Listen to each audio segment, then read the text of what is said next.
newbie mistake. Did not mute myself. Thanks, Paul. Or not Paul, Mark. All right, welcome to the April 2021 Slsrc General Meeting. Now I get to go through all this again because I wasn't prepared. All right. I hope you and your family are all safe. I'm Brendan, Kilo Echo Zero, Foxtrot Charlie Golf, the president of Slsrc. We hope you and your family are all safe and healthy. We ask you please wear your masks when you're out in public to try to slow the spread of the coronavirus. Also, get your vaccine as soon as you can, wash your hands, do all the social distancing and everything else you can.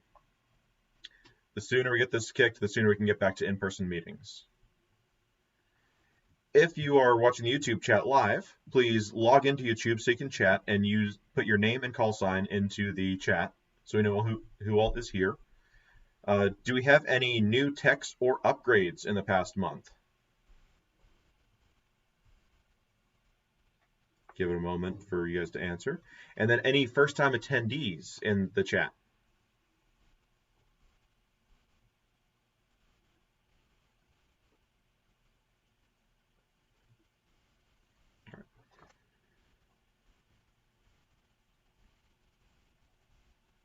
Okay, so I know Cliff has a couple of new hams that he's going to tell us about when we get to education. If you have any other questions that you don't want to put in the chat or you don't want to log into YouTube, go ahead and email them to info@slsrc.org.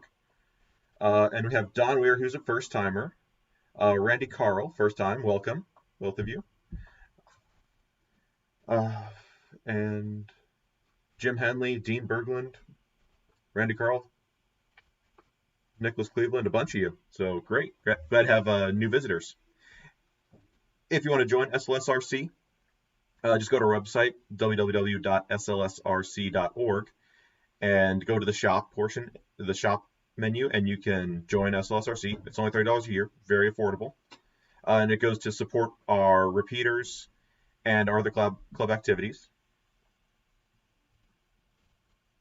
Are we hearing me now? Someone else just said no sound. Still no sound. On the YouTube channel? Yep, I'm there. Maybe he was on a delayed.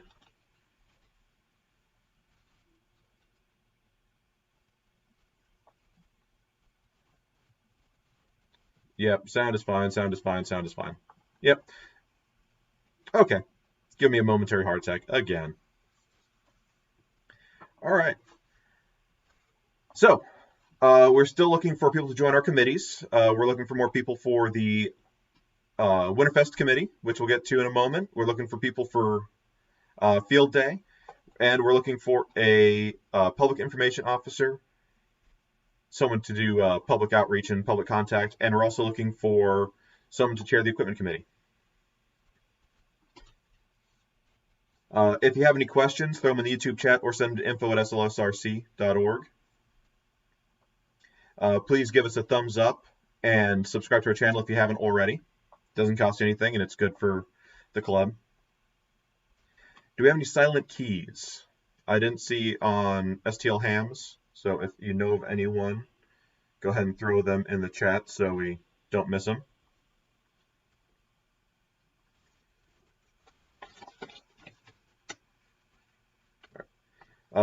Please go to the Slsrc website for any information about any events that are coming up or canceled. Also, subscribe to our newsletter. It's at the bottom of the webpage. For other STL ham events, or St. Louis area ham events, go to STL Hams on Facebook. Anything else? Yeah. All right, first up, we have an announcement from Tom Doherty, who is looking for some equipment donations to help out the Boy Scouts. So give me one moment, Tom, and we'll get you up here. All right, go ahead, Tom.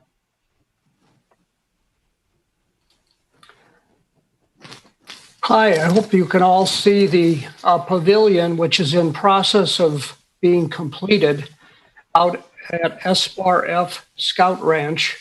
near Farmington, Missouri. This is the first of two. As you'll recall, in February, when I talked with you on the 26th at our meeting, I told you that the Scouts were putting up 2 STEM pavilions. The first one is, as you can see, almost complete. And I am requesting, if you have any equipment that you would like to donate, that you donate that for this particular pavilion and the other one, which will be built this summer. We're looking for 200-watt transceivers, HF, capable of CW, single sideband AM, and of course, upper and lower sideband, with an RS-232 capability so that we can do other things with it. We're looking for 200-foot of RG8X, a power supply, actually 2 power supplies, some external speakers so that other Scouts can hear, dipole antenna. So we're basically setting up 2 stations. The intent is that this will be running whenever the Scouts are at camp, but if there's not a qualified radio operator there, amateur radio operator, that the microphone will be locked, but they'll be able to listen and be possibly have an interest in doing radio merit badge or getting their FCC license. So the intent of this is to allow the Scouts to be stimulated to get their license and become, in the future, members of Slsrc. So if you have an interest, please email me. You'll notice my email is listed as n0tjd@amsat.org. And I'd be happy to talk with you as well as take donations from you. All donors will receive a letter from the Boy Scouts, so you'll be able to use this as a tax deduction. Thank you very much for allowing me to speak tonight, Brendan. Yep. Tom, give us your email one more time in case anyone missed it. Okay, my email location is November 0 Tango Juliet Delta n0tjd at amsat, amsat.org. And that email will get to me and I will respond to you. So I look forward to a lot of emails concerning this. And also, we are looking for additional radio merit badge counselors. In our club, we have 2, Roland Kramer and myself. If you're interested in becoming a counselor, please email me as well. It's very simple. You already know how to do it. There is a book to follow, PowerPoints, which we have created. So it is a rather simple task. And there are many Boy Scout troops that are calling and asking for presentations. And then there are Scouts that would like to have radio merit badge. So if that's of interest, again, November 0 Tango Juliet Delta at amsat.org, give me an email. Thank you very much, Brendan, for allowing me to speak at the meeting. Thanks a lot, Tom. All right. Committee updates. Let's go ahead and start off with Bill talking about the nets and general announcements. Give me one moment to get you up on screen.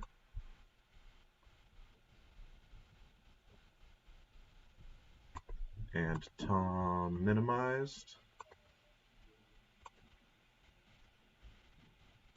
All right, take it away. All right, folks. I'm going to make mine short and sweet. Membership, we are up a little bit from last year. We currently are at, I believe it's 225 members. The majority of those are paid. We do have 6 class recipients, which we do that for the folks that attend our class and pass the test shortly thereafter. For the Tuesday night net, we're averaging right around 29 per net on Tuesday night. And then for Programs, right now, I'm not sure what we are going to do for May. I've got a couple of irons in the fire, but we will have a program in May, I promise you. One more announcement is go to the website and click on the right-hand side for Slsrc merchandise. It's about halfway down on the quick links, and you will see that you can go to Gold Medal Ideas, which has supported Winterfest for many years. And we have a store there within Gold Medal Ideas where you can purchase Slsrc merchandise that has the logo on it. And Brendan, I think that's all I have at the moment. Thanks a lot, Bill. The link is also down in the comments to get to the Gold Medal Ideas store and to get to slsrc.org. So you don't have to type anything, just wait till the end of the meeting and click the link. All right. Education, we have Cliff. One moment, Cliff. Let me get you ready to go. And I'm ready when you are. Okay, I'm unmuted, I think, Emma. Good. Yep. Well, we have been giving out names piecemeal because of the schedule of the people taking the test. But Paul, KC0CBL, and I had some virtual classes for, I think it was 7 or 8 sessions for 6 people. And all 6 of them passed their technician exam, and those are the ones that Bill talked about that are complimentary memberships for the club. I'm moving my camera here. I apologize. Let me give you the final names. Brent, and if you hear them on the radio, please welcome them to the hobby and also the club. Brent Johnson, KF0ETL, Fred Reinecke, KF0ETF, Mark Ruth, KF0ETI, but he was formerly KB6AGH when he lived in California, and I think he's going to get that call sign again. Matt Heil, KF0ETJ, and the two most recent ones are Steve Hughes, KF0FDV, and John Barton, KF0FDC. So that's 6 new technicians in the area and in the club. And we have licensed, my high-tech signs here, licensed study guides, education at slsrc.org. We have study guides for all 3 levels, technician, general, and extra, and we will send them to you. And when you're ready to take the test, there is cliffcaveve.com, which everybody is familiar with. I think everybody in St. Louis got their license with Cliff Cave at one time, and they're doing it bi-monthly now. And all of the information is on their website, cliffcaveve.com. And you'll also notice hamstudy.org, which is, they have an app which is great. I've been using it for several years for the extra, and I'll get there one of these days. But in the meantime, they do have virtual classes, and I know several people that I've heard on the repeater talking about passing their test on with Ham Study on the virtual test. So that's it, but also a save the date. On May the 7th, which is the first Friday of May and first Friday of every month going through September, we have the mentoring workshop, and there'll be information on it coming out. It's on the repeater 14685, the first Friday of every month at 7 p.m. So stand by and look for information probably in the next week or so. Thanks again, Brendan, and looking forward to Bob Heil, K9EID, KC0STV. Back to you. All right. Thanks a lot, Cliff. Up next, we have Rebecca talking about finance.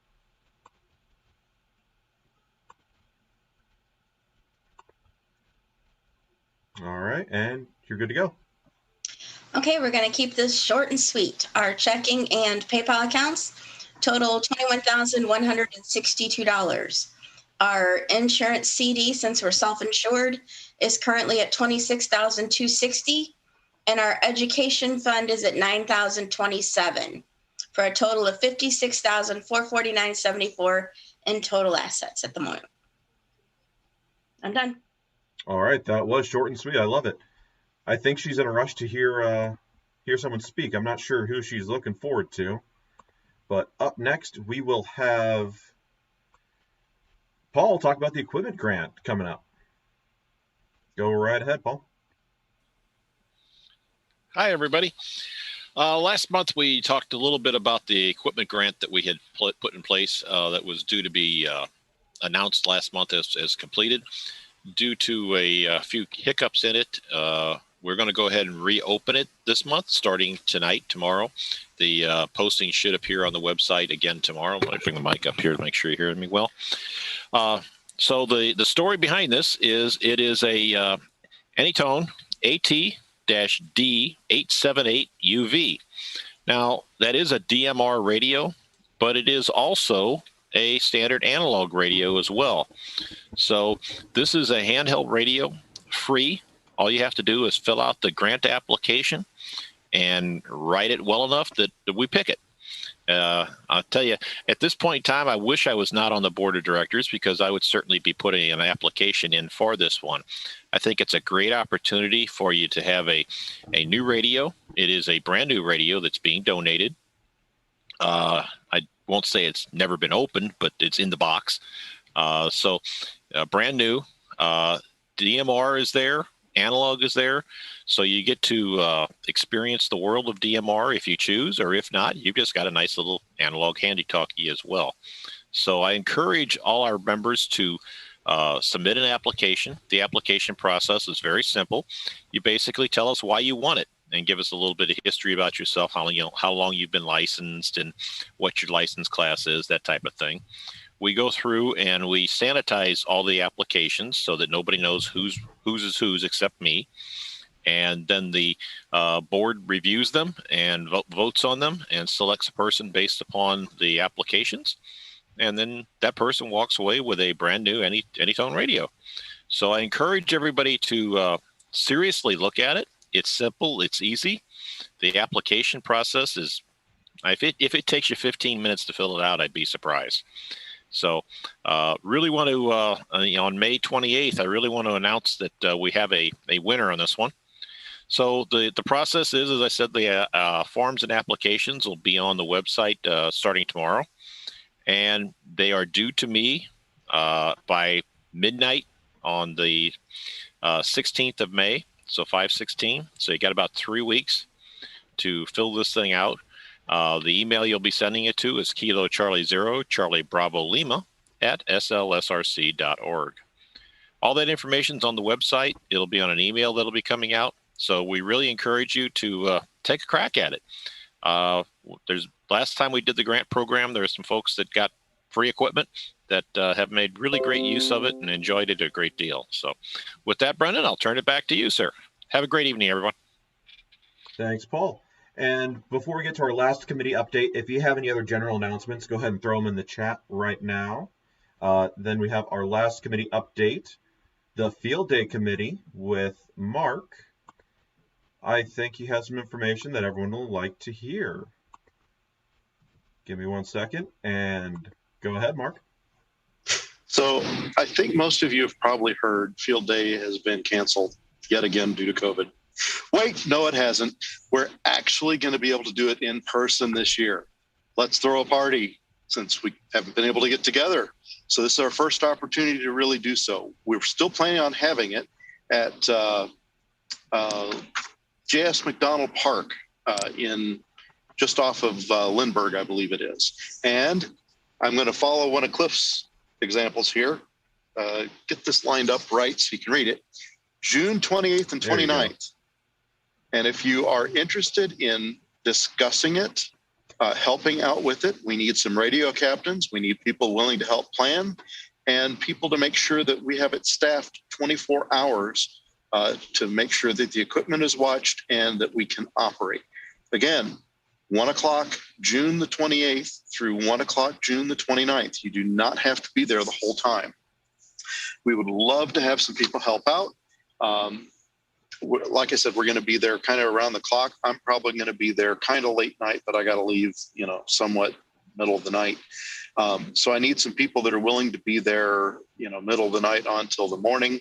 We're planning on setting up sometime that morning. I think usually we show up there around 8 or 9 o'clock on the Saturday morning.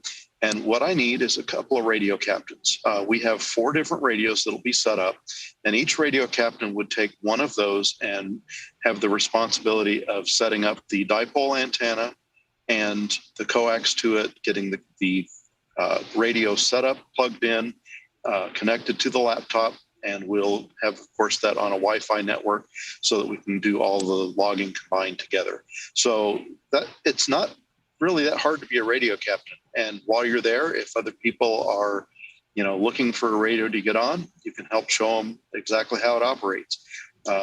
Most of ours are still, I believe, the ICOM 706s, which are an older radio, but it works pretty well. And we've got an ICOM 7300.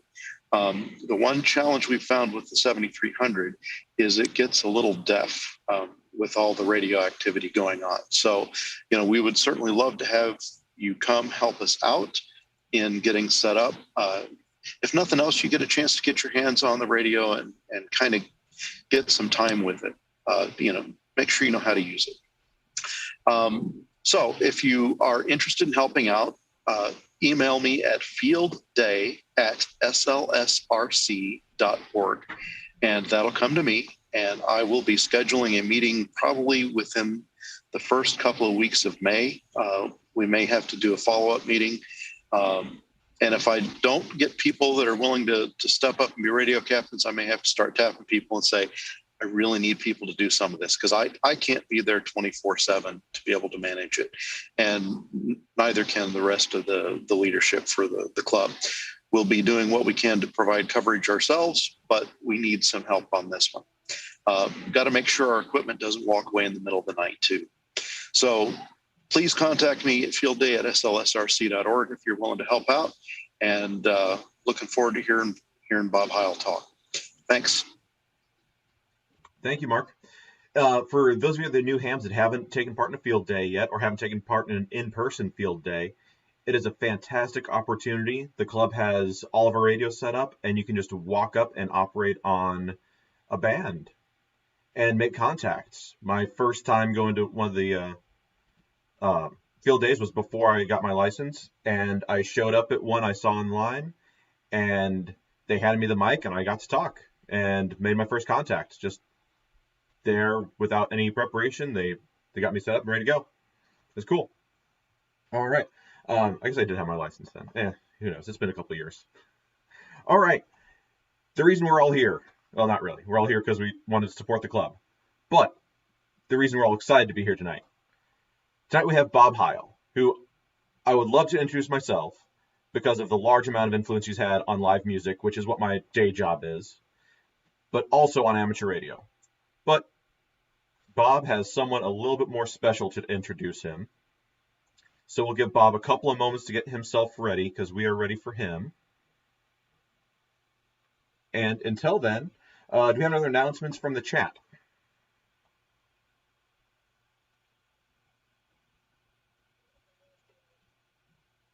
Now is also a great time for me to throw in, don't forget to go to Gold Medal Ideas and get your SLSRC shirts, hats, water bottles, mugs, all the good stuff. You can also go to slsrc.org to see current events and see what's happening.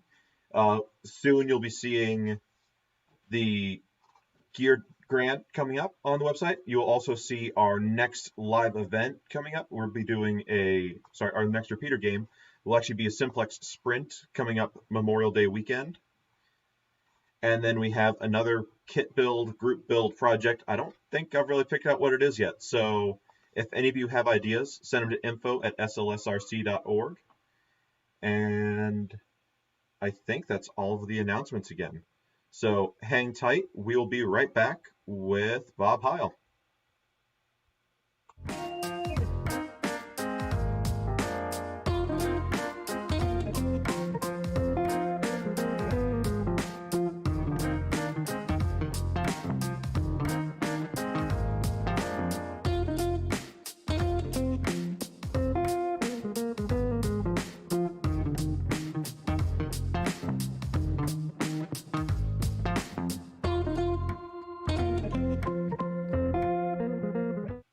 Away we go, huh? Okay.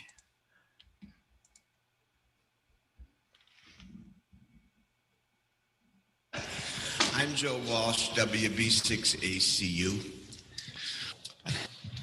When I first met Bob last century, I've known him since last century, so that's a long time. and I don't really remember much about it. But I met him somewhere around 1970. I didn't know who Bob was. He was just this guy that came around and fixed things, because part of my act at the time as a musician was to break everything. Basically, we weren't very good. So somebody counted off, and then when everything on stage was broken, we were done with the concert. And that was that's the way we worked. And then Bob would just come and fix it all. And he fixed a bunch of stuff. And sometime after that, we both discovered that we loved ham radio. And I've known Bob at least 35 years, something like that. And he's nuts. I can tell you that much. There's no doubt about that. But he's good nuts. He is. He's a mad scientist.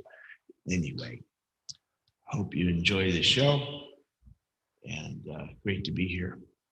I'll see you on the air. And here is Bob Heil.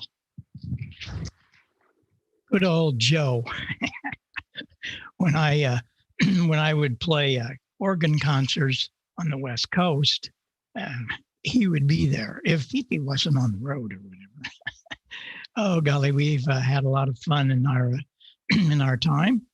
But I thought you'd like to hear that. Let me get up the real reason I'm here, because I was asked specifically to do some things about the pine board, which we will get to. Let me bring that up over here. There we go. Okay. The pine board project started in 2018. And it was very successful, more than any of us realized what was going to happen. My whole situation was I wanted to get people to build. I always do. It's what made my life happen, was ham radio and building, as you're going to find out here in a minute. But this really worked out well. And we'll get into that here. Before I want to do a little bit about my history. And a lot of this has to do with St. Louis history. And I've even added some things because a lot of you might have been around during those days. I started out my ham radio career as K9EID for 2 weeks. I wasn't much on the Morse code at the time, but I bought a Harvey Wells and SX99 receiver and an RME converter. I was a technician for 17 years. Why that happened was the fact that the bands were open 24/7. It's really difficult to talk about it today because the band's not open at all. So this kind of helps us along. But we'll get started in some of this. I really started my life as a musician when I was 10 years old. 2 years later, my parents bought me a Hammond B3. They were not wealthy people, but they thought I should have that. And 2 years later, I taught myself how to play enough to get a job in a restaurant in Freeburg, Illinois, making quite a bit of money as a teenager. But I found out that there was a guy by the name of Stan Can, of course. He was on television every day, 5 days a week on the Charlotte Peters show. And a fellow came in the restaurant one night and gave me his phone number, and I called him. And he said, well, I don't teach. I don't know why you would have my number. But anyway, he says, have your mom bring me up here. So we went to KSD television. That was quite something for a little kid from Marissa, let me tell you. We sat down on the set, and when they were finished with the show, I played a little bit on their B3. But he took me as his student. Actually, I became his protege. And it had an incredible meaning later on. But across the street from KSD, down the street on Pine Street, was Walter Ash Radio. And I'd go over there and search around and see things. And yeah, that was cool. And that's where we bought the gear and so on. But Stan wanted me to do more. A year later, after the lessons at the KSD, we went to the Fox Theater. I just went crazy. I'd never been in anything like that. And I became his substitute. But what was so interesting about this, and what is meaningful for all of you, is that organ hadn't been played in about 20 years. And Stan needed someone to help him voice and tune about 3,000 pipes from 1 inch to 32 foot. I learned how to listen. Listening it's a mental process. You just don't hear. And a lot of people today do not listen. They only hear. All of the harmonic values and all of the difference and nuances in all these pipes. I learned how to listen, and little did I understand it was going to be the basis of not one, but two of my careers later on. Well, I was on the air about 2 weeks, and I heard this ridiculous signal. Oh man, I couldn't understand him. It was all distorted and so on. Come back the next night, and there he is again. And I happened to fiddle around with my SX99, and I hit the BFO button. Oh, a voice come popping out. It was K0DGE. And he was very amazed that I could copy him because nobody wanted to, they didn't understand him. They didn't know he was on single sideband on 6 meters in 1957. Whoa. I was really intrigued. And so every night after that, I would meet him on the air, and he was adjusting things because he was just building this. You couldn't go out and buy a 6 meter sideband rig. And I told him I'd come into St. Louis occasionally, 3 or 4 times a week. He said, well, why don't you stop and see me? And so I did. I pulled up in front of the address. It's KMOX Radio. Larry Burroughs was the chief engineer of KMOX. He took this kid under his wing, taught me how to do things. And I asked him, I said, Larry, would you build me one of those sideband transmitters? No, I can't do that. But I'm going to teach you. And he did. Little did I also know we were going to be one of the first 10 on single sideband on 6 meters. Went back to Walter Ash, bought a Central Electronics 10B, had to build that from a kit. And I'd take it over to Larry during the build and make sure I was doing it right. Then he taught me how to use a grid dip meter. I bought a Millen grid dip meter, which I still have, and it's a valued piece of test equipment. And he taught me how to wind coils, to wind a coil for a 36 megacycle oscillator. 6U8 was a dual triode. And what happened there is we put the 10B on 14 megs, and that plus 36, what do you got? 6 meters. Away we went. I was on the men. I couldn't believe what was going on. My station grew very quickly, and my parents were very, very forgiving. They didn't have to spend any money. I was making enough playing. So I bought all this stuff when the NC300 came out, had to have one of those. And of course, Gonsuch ruled in those days. Quite a story about some of that.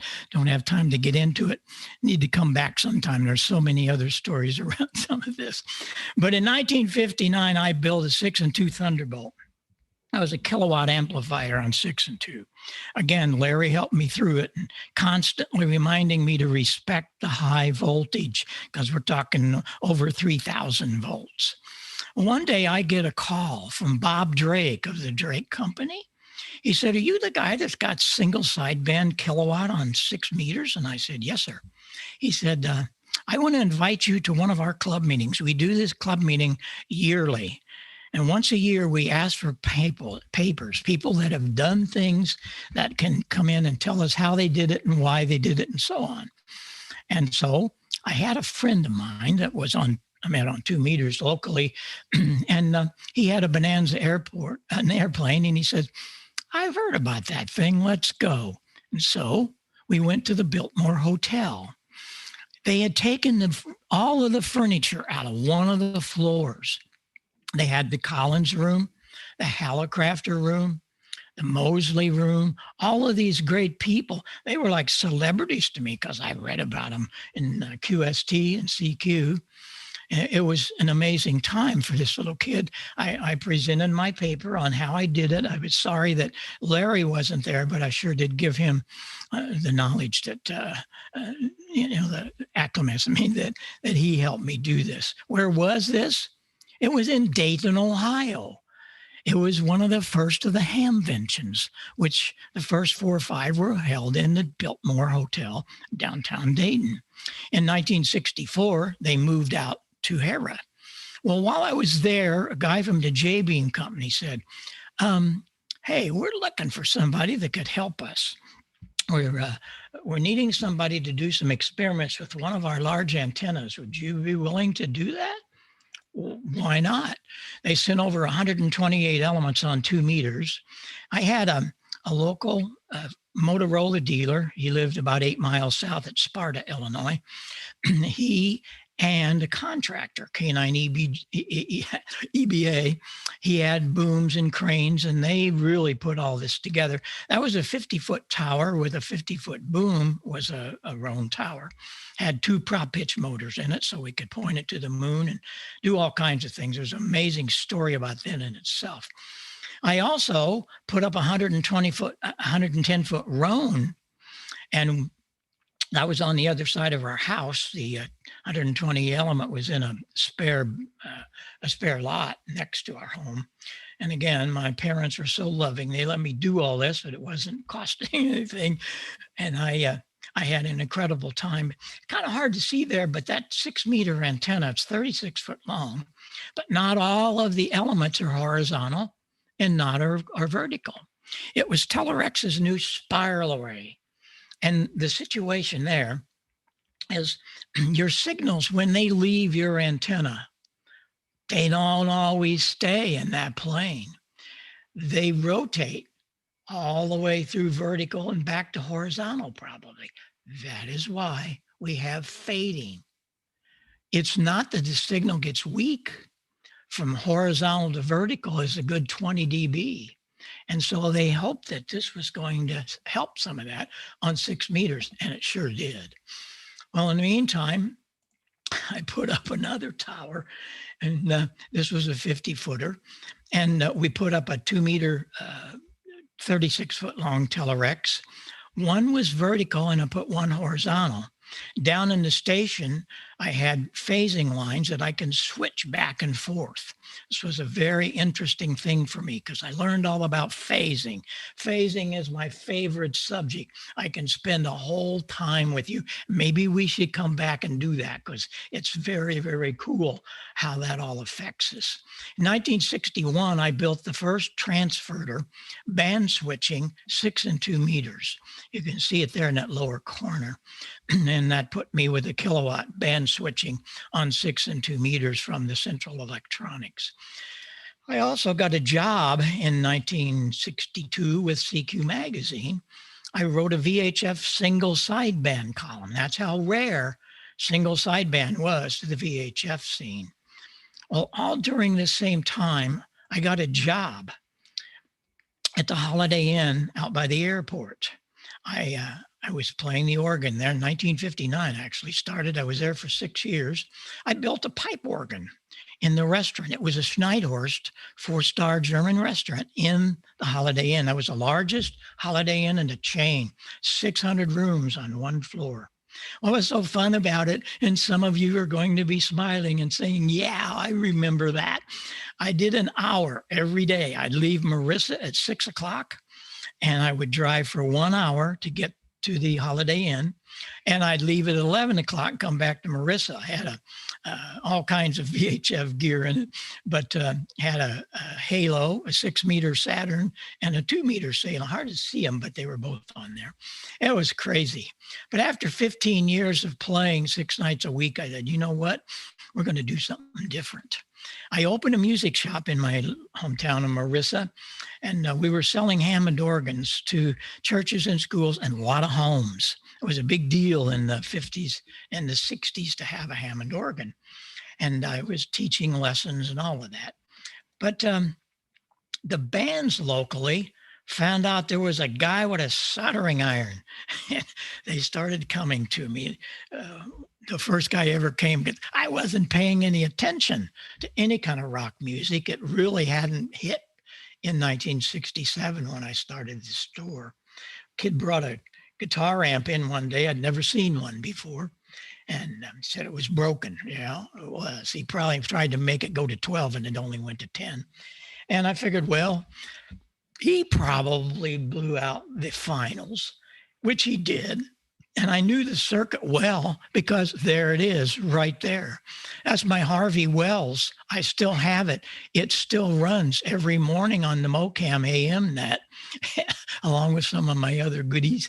But I knew that circuit well. Pair of 6 L6s and a 5U4. And Ham doesn't throw anything away. So I had parts in my junk box and got him out and the door and going. He was thrilled. Well, all of Midwest found out about this guy with a soldering iron. We're talking about people like Michael McDonald, who was still in high school in Ferguson. We're talking about REO Speedwagon. They weren't known as that yet because they were still in school. And so all of these groups started coming to me, and I started helping them, doing all of their wonderful things that they needed to make their stuff work. And we started building a lot of equipment. And we're talking mixers, we're talking speaker boxes and all this. And I had 35 employees building all of these things. It was very special for me because I was helping people. We also came up with the talk box. I got a nice little S here in just a minute. But I get a call one day from the Fox Theater, a very historic call. And it was the stage manager. They had given me some speakers a few years before that. And he said, "Hey, Heil, you still have those speakers?" And I said, "I do." He said, "You got them working?" I said, "I do." He said, "Talk to this guy." Well, he handed the phone to Jerry Garcia of the Grateful Dead. Because the story is, and if any of you are rock historians, you know the story. The Grateful Dead sound man was Owsley. He owned all the gear. He had a lot of money because he was one of the innovators of LSD. He was on probation out of the state of California. He wasn't supposed to be out. Well, they were going to sneak in this little tour. Nobody in the Midwest would catch them. So happened that the FBI and DEA knew about this. So they go out to New Orleans, the first job on this tour, sat in the back row. Hello. When the show was over, the band came on to St. Louis. There were no cell phones. So they got to the stage at the Fox in the afternoon. "Where's Owsley?" Well, the DEA and the FBI, when he finished loading the truck, they took him and the gear in the truck, headed out to California. So when Garcia calls out to California, "Where's Owsley?" "He's in jail." Hello, now what do? Enter Bob Heil. So I talked to Jerry. I told him I had Macintosh amps. Nobody had Macintosh. "You have Macintosh amp?" "Yeah, I do." He said, "You better get all that up here." And so I did. Well, the situation was that there was a journalist there that night, and you can go follow this.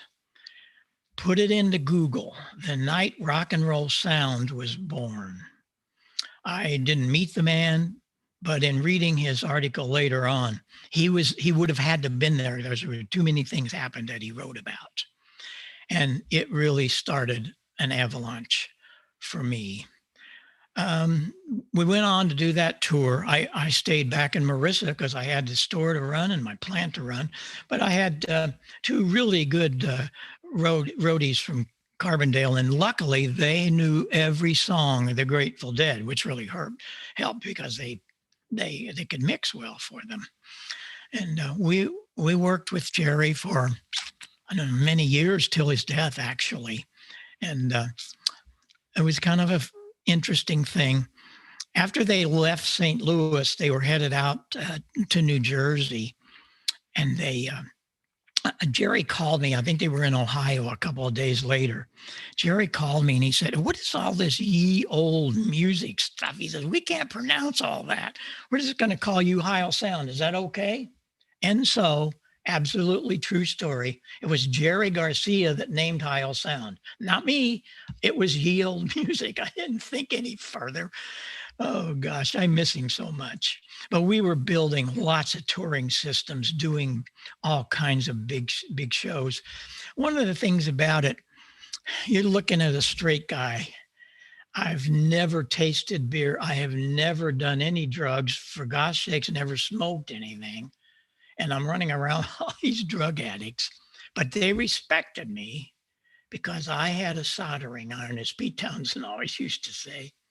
And I respected them for their artistry, and I could help them.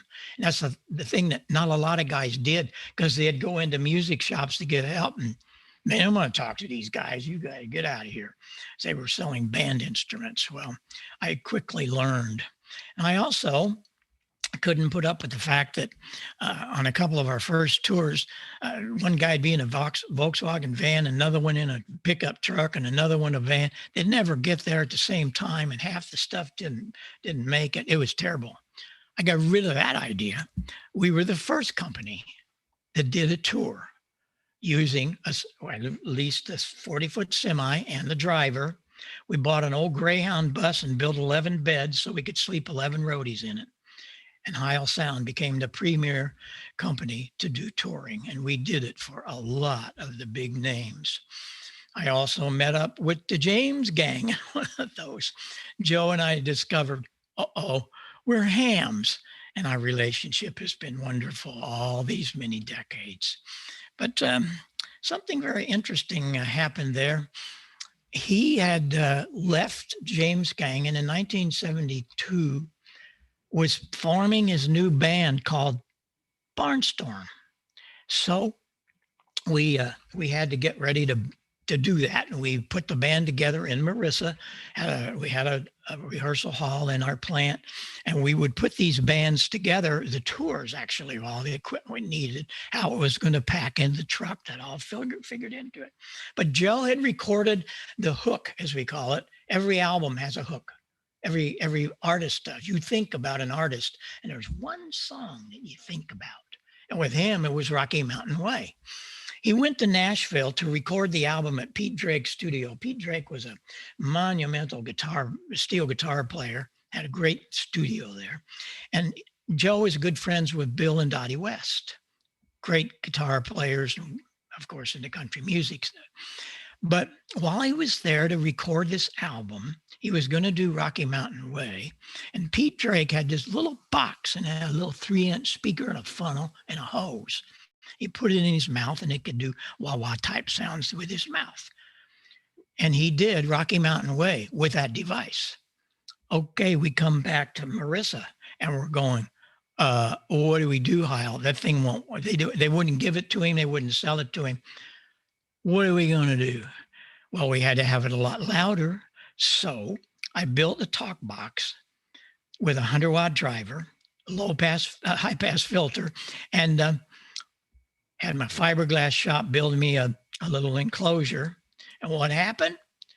Aha, Rocky Mountain Way happened.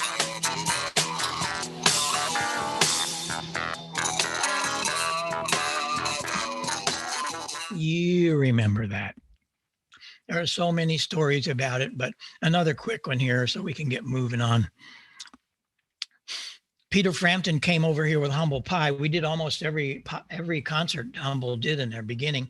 He was a guitarist with them, but the management pulled him out of there as a solo act. He called me and he said, hey, I'm pulling out Pretty Boy, he called him. The girls are going to love him. He's going to be a star. Make him sound good. So away we went, making Peter Frampton sound good. Of course we did. We did all of his tour for a long time. But he had this little girlfriend, Penny McCall. Penny was married in our home in Marissa. That happened a lot. A lot of people that would come over from the UK, they have a green card. They were here for 6 months. They either had to go back home, they had to get nationalized, or get married. Well, hello. So about a year after them marriage in our home, Penny called me. She says, I need a Christmas present for Peter. don't send me a guitar. He's got a lot of them. So you know what I sent him, or I sent her. I sent Penny McCall a talk box. Peter Frampton is the only guy that spent 1 year, he told me at one time, to make it talk, to say the words. It was very difficult. Everybody else just made wah sound things, not him.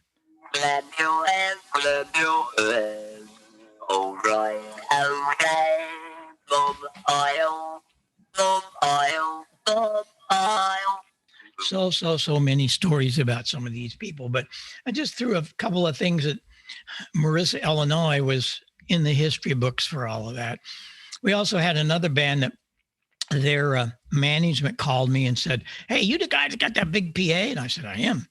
"Oh, we got this band and we're just starting and we need a big, loud PA." I said, "Well, we probably can help." What you're looking at is the first job of ZZ Top without beards. Believe it or not. Yes, it's them. We're still friends. They use our microphones. We're good buddies. We also did the Mississippi River Festival. 7 years, 6 nights a week. And a lot of you might have been there. I hope you were. It was a magnificent thing. But Joe invited me to build him a new microphone. And he had been using the ball things. He said, "You need something better." And he was helping me design what he wanted. And we built the first large diaphragm microphones. And now the world went crazy. And we're on the top rung of artists out there today with our microphones all designed and built in Marissa, Illinois. And then we moved to Fairview Heights in 1994. And it's just been wonderful. We also built the PR40. It's a whole scene. If we had time, I have a whole story of how I designed it, because it really is an incredible microphone.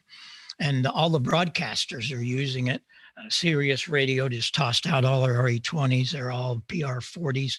And so we're just really, really fortunate and happy about all that. Blessed that we were a ham. 1989. I kind of got out of all that. I got tired of all of it. I got into the satellite business. Because of ham radio, I could do that. In 1989, we'd put in thousands of these things in Southern Illinois and Missouri. We were the satellite dealer of the year. And along with that, we were doing a lot of home theater stuff. We're talking some serious designs in people's homes. And that was a lot of fun. And then in 1991, I was tapped by the Hubbard family, who had bought the first license for a K-band satellite, which turned into be DirecTV 4 years later. And I had that was a dish in the back of my yard in Marissa, and they'd send test shots to me. Well, I know so many of you have heard this one. It all kind of started with that 25 years being on KMOX with W0NJB, the bumper, and myself. And we were on every Wednesday night. But in 1994, I went to the Consumer Electronics Show when DirecTV introduced for the first time that DirecTV was here. And so we got to announce to the world on ABC television that it's here. The vice president came down and we installed the very first one in a home out in West County. Again, these were all incredible things in my life, all because of ham radio. And because of the KMOX thing, I'd have people send me things. Gal sent me this one time. "Hey, I got this basement. What can you do? You're building home theater. What do you do with this room?" I said, "We do that to it." "Yeah, back there behind that curtain, that was that room." Another guy said, "What do we do with this?" We do that. In all of this, I'm doing a lot of the consumer electronics shows, moving our theater, one of our theaters around. Worked with Ray Dolby and introduced his ProLogic. That was the first time the public had ever heard it. And that's another story in its own, because it has a lot to do with phasing, how we can get 4 signals on 2 wires. And another friend of mine had just graduated from the University of Illinois, Tom Holman, and he helped me build one of the consoles for the groups, but he later became the designer at THX. He moved out to California and invited me to come out. That picture was taken at Skywalker Ranch. I would go out and teach some audio there. But the rooms we were doing were very top notch. That's a $300,000 room in a person's basement. But, you know, I'm going, we're coming back to radio. This is crazy. And I didn't know much about what was going on because I'd been off for 12 years. And the first thing that happened, a lot of guys would come to me and Marissa with CB radios. I'm going, no, but they needed them fixed. Well, I could fix them. But in fixing them, I'm going, wait a minute. You know what? If I change this crystal and wound a different coil, I could put that thing on 10 meters. I still had our equipment to make printed circuit boards at Heil Sound. And we made a little FM demodulator.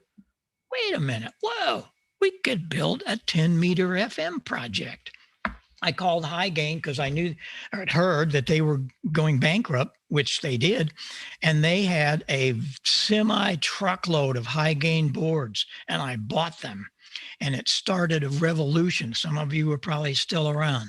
Tens of thousands of them. We built a kit, and we sold it as a kit. I wrote the book.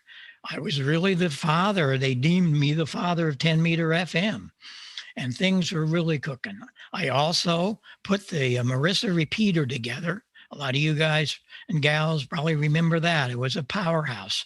4 receivers, a 250-watt final. It was amazing. We also had an ICOM 701 that you could dial up with your handy talkie and work 20 meters or 40 meters or wherever. And the Midland 220, that was the links between it all. It was just fascinating. But I said, you know what? I gotta cut all this out. I gotta get down to serious radio. And so I did. I come back to ham radio, and I had a Kenwood that I had bought because I guess that was the big deal of the day. But I started listening around. And let me change microphones here. I started listening around, and I'm going, wait a minute. What happened here? Just what in the world happened to the audio? It was terrible. It was all bassy and mushy. No articulation. What is going on? Well, I got my Kenwood. Yeah, Kenwood. Yeah, my matching microphone. You mean a microphone that was painted the same color? Is that what we're talking about? You mean something like this, huh? Yeah. Uh-huh. I later learned as I started working for all these guys, that's exactly what it was. They don't build their microphones. They fooled all of us forever. I had a huge wall in front of me. What am I going to do? I knew what I was going to do. I built an equalizer so we could get some equalization into ham radio. And I wrote an article. I sent it to QST. They called me from the league and said, whoa, this is a very important paper. Do you realize the importance? I said, oh, not really. It's just how to build an equalizer. He said, yes. But it's the first equalizer in ham radio, and you're showing people how to build it. Exactly. Well, as it turned out, few wanted to build it. They wanted to buy it. So I called back a couple of my really good solder gals. We opened up a portion of Heil Sound. It had been closed for 2 years. And we were building the EQ200. There were thousands and thousands of them built and sold. But what I didn't realize is it was really changing ham radio. And about that same time, we're going to come back here.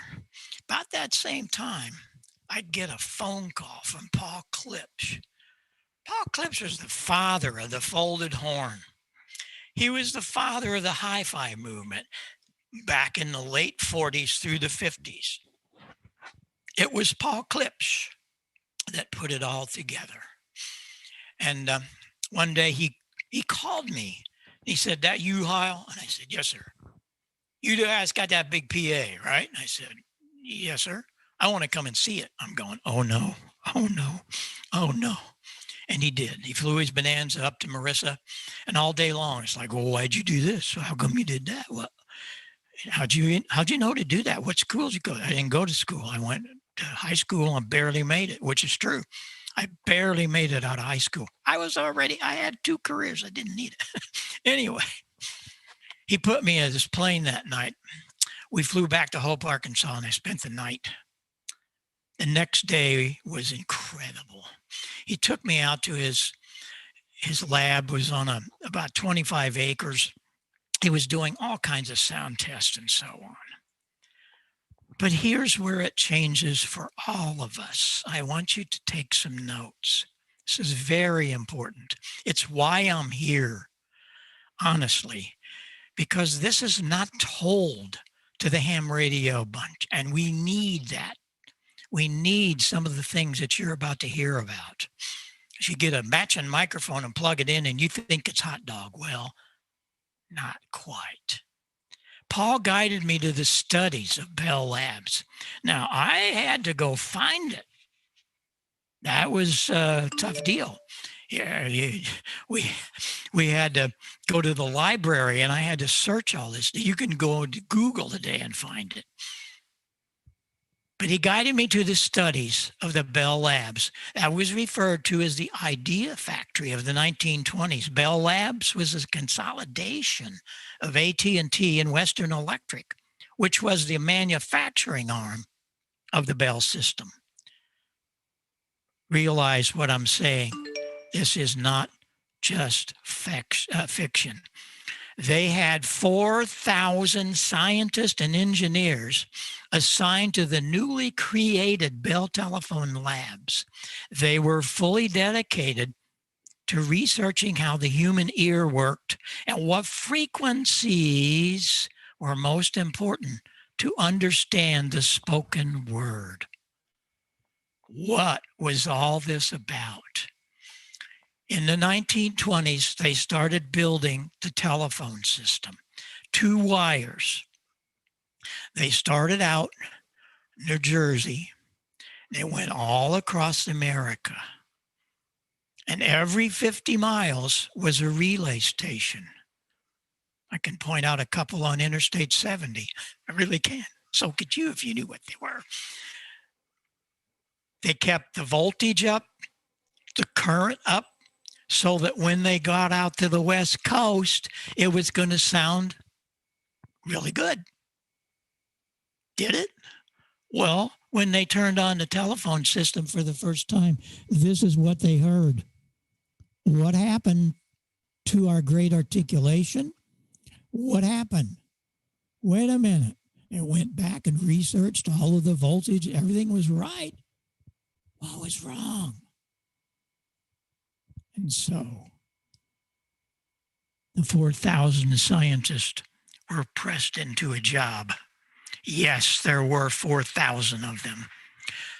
2 of them, the lead, Dr. Fletcher and Dr. Munson, had figured this out. Our ears are nowhere flat, and they hear differently at different levels. You look up at the top. That's why kids like to listen to music loud at 100, 110 dB. It's almost flat. They hear all the cymbals, all the vocals, all the bass. But down here where we all listen, whoa, we got big holes down here at 20 dB, 30 dB. And it was Dr. Fletcher and Dr. Munson discovered this. The human ear must absolutely have the articulation between 2 and 3K. You want to rise. That's where the articulate frequencies are, with 2.5K, the sweet spot. Now remember this, because it's going to come back. Going to be a test. Here it is for you. I have a parametric equalizer. I'm only going to change one control. See, a parametric, you, the operator, can change the parameters of the filters. My EQ 200, I already set them at 160 on the low end 2.5 on the top end. All you got to do is increase or decrease. You wanted to decrease that low end, but you certainly didn't want to decrease 2.5K. Remember? I'm going to take 2.5K away. Now listen, remember what I said earlier, listening, it's a mental process. I'm only turning down the control, and I'm going to take it out of here down to 400 and listen what happens to the articulation. You're probably saying, well, yeah, he just turned the bass up. I didn't touch the bass. Now I'm going to bring it back. The articulation, the F and the S, the P and the B, they all sound alike. F and an S, there's no S. Okay, here it goes. Here comes that 2.5. And that 2.5K, wow. When you get that up there, hello. Now the F and the S, they're there. Only because we have elevated 2.5K. We've elevated it as the great scientists told us to do. Well, that wasn't happening in ham radio until I came along. And so I started relying on some of the paperwork that I would go to the library and read about. In our communications, and it's strictly voice we're talking about, you have to roll off everything under 100. These frequencies only muddy things up. We don't need those. But the 2.5K, that's where you want to be. We want our RF to be there. And so here's what happens. You have to be able to understand what we're doing, which we just told you. But you have filters in your radio that you can adjust the bandwidth filter. Most of the times it'll be 100 on the low end, 3K on the top end. But you're going to open up, as we did here, 2.5K. So here's a really great demonstration you're never going to forget. And it's going to teach you everything you're going to need to understand why we need to do all these things. We're going to narrow up the bandwidth. And so when we do, what's going to happen? You open the door to 2.5K. And so your audio at 2.5 is going to be very strong, much stronger than out here. Now for Ragchew, you might want to do a little bit of 2.5. But if we're really wanting to pile into the pile-ups and make our signal on top, you're going to narrow it up and crank that 2.5. I can't say it any better. This is not some kind of little magic act. It's the great science of audio. And I've been teaching this ever since Paul Klipsch taught me where it was happening. In 1999, I got a letter from Dr. Inouye Communications, ICOM, and he had a picture of his station, and it had one of my EQ 200s and one of my gold lines. Wow, this is the president. This is the founder of ICOM. Thinking of new radio line, I want to use your EQ. And so it was that from the Pro 1, Pro 2, Pro 3, all the way through the ICOM line to the 7300, the 705, they all have the EQ 200.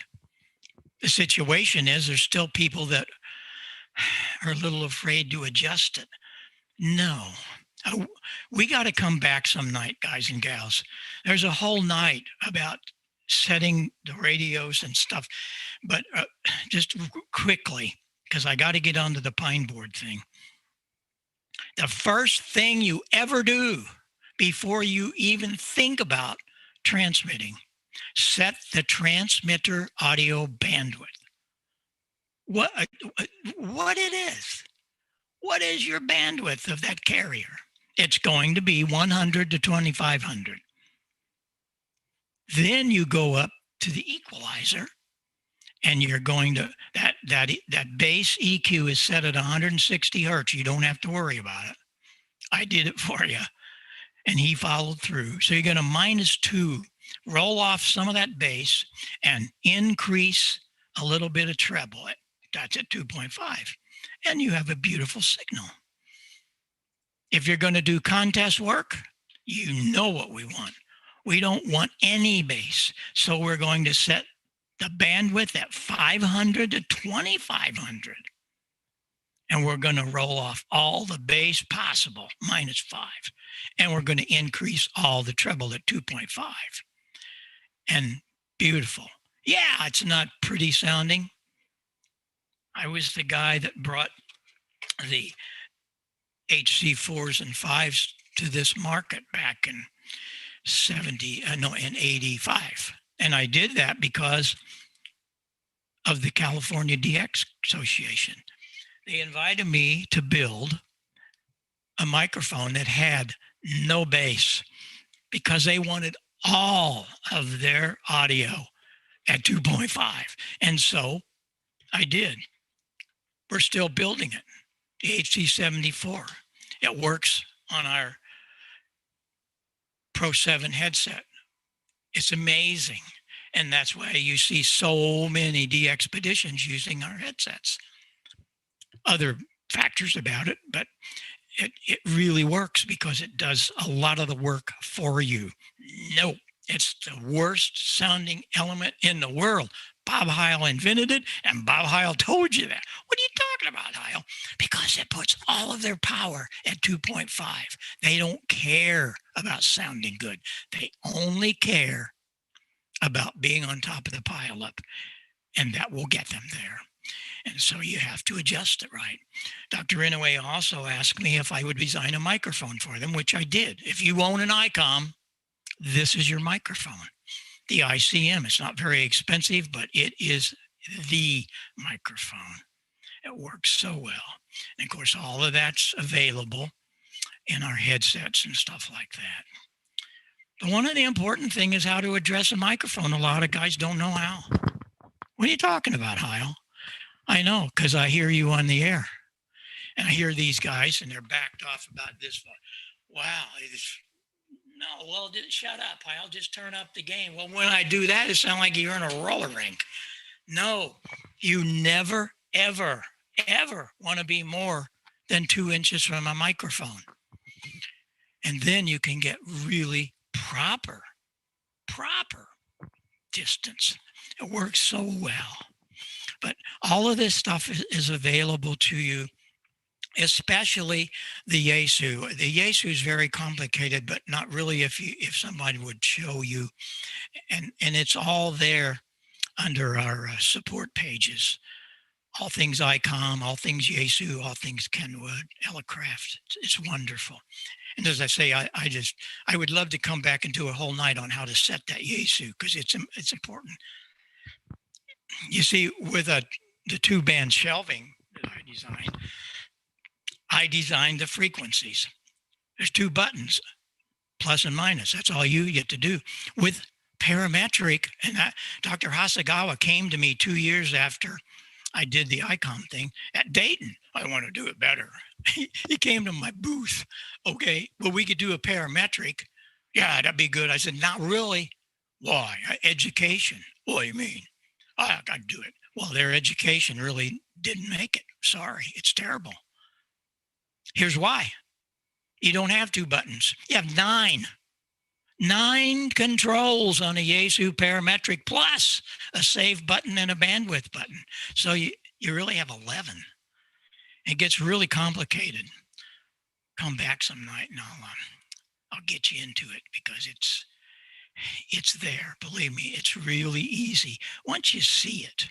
Well, one more thing I want to do for you.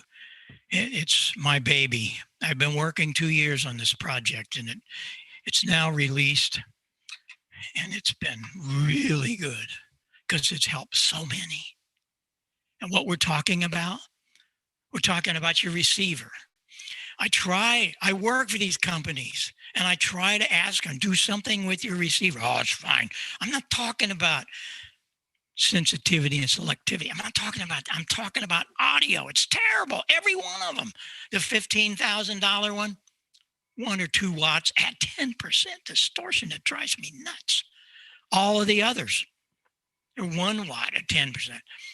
And I bought the speaker. Yeah, you got a 3 or 4 inch speaker in a metal box driven by that ultra distorted amplifier. Oh, I just have fits over it. So I said, I'm going to do something about it. And I did, using a lot of Paul Klipsch's knowledge that he passed to me years back. We built tens of thousands of speaker cabinets. I'm going to do this for ham radio. First of all, you'll notice how the speaker, it's a very, very large diaphragm. And we put it in a box, which is tuned to that speaker. Paul taught me years ago how to do that. And you take that speaker outside in free air and do a cone resonance and find out what the resonance of that cone. Then you treat the cabinet to that frequency. So there's no phase distortion and it works great. The amplifier is not 1, it's 25 watts at 0.1%. That's hi-fi level. Why do you need so much power? It's called headroom. You're only going to use a few watts, but oh, buddy, it's so clean. So then I came up with the equalizer. See, nobody has ever done this. And there's some little junky things out there. I like the guys that they build these powered speakers. Well, all they have is ridiculous 1 and 2 watt amps at 10, some of them 20%. Come on. Don't give that to me. I don't want to hear about it. So we designed this little puppy, and it is so good. It has 2 headphone amplifiers in it, and they are separate.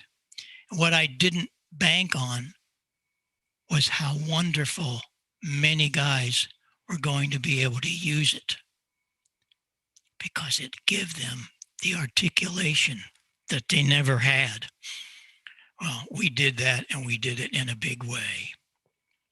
Let me switch cameras, and we'll get things happening here.